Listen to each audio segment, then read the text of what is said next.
Now the serpent was more subtle than any beast of the field which the Lord God had made.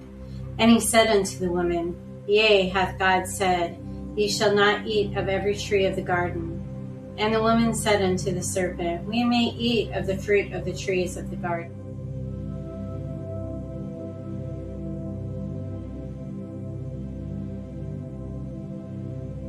But of the fruits of the tree which is in the midst of the garden, God hath said, Ye shall not eat of it, neither shall ye touch it, lest ye die.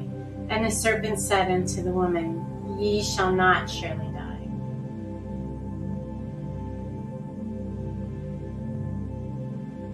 For God doth know that in the day ye eat thereof, then your eyes shall be opened, and ye shall be as gods, knowing good and evil.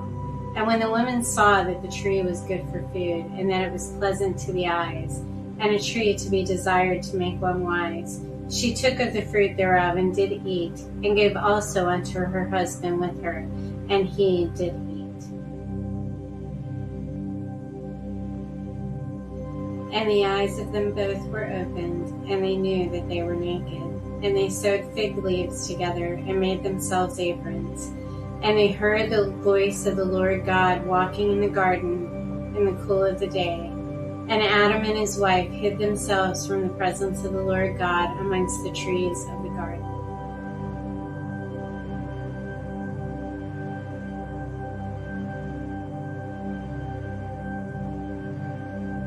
And the Lord God called unto Adam, and said unto him, Where art thou? And he said, I heard thy voice in the garden, and I was afraid, because I was naked, and I hid myself.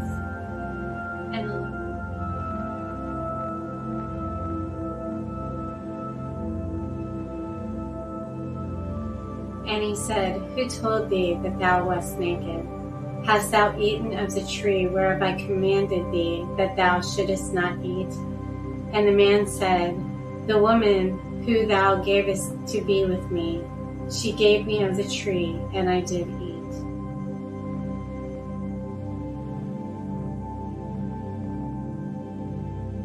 And the Lord God said unto the woman, What is this thou hast done?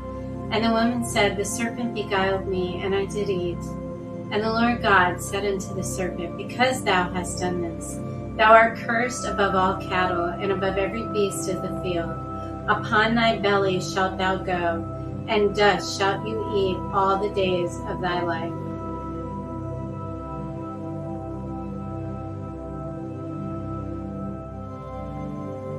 And I will put enmity between thee and the woman, and between thy seed and her seed. It shall bruise thy head, and thou shalt bruise his heel. Unto the woman he said, I will greatly multiply thy sorrow and thy conception.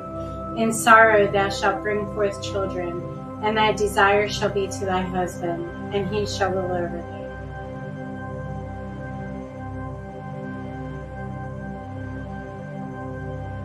And unto Adam he said, Because thou hast hearkened unto the voice of thy wife, and hast eaten of the tree of which I commanded thee, saying, Thou shalt not eat of it. Cursed is the ground for thy sake. In sorrow shalt thou eat of it all the days of thy life.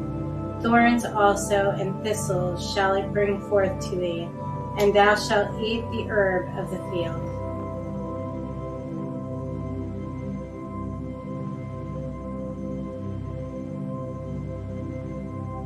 In the sweat of thy face shalt thou eat bread, till thou return unto the ground.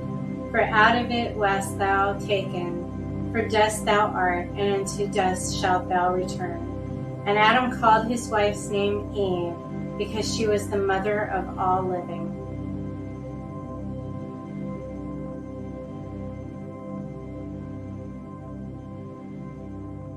Unto Adam also and to his wife did the Lord God make coats of skins, and clothe them. And the Lord God said, Behold, the man is become as one of us, to know good and evil, and now lest he put forth his hand, and take also the tree of life, and eat, and live forever.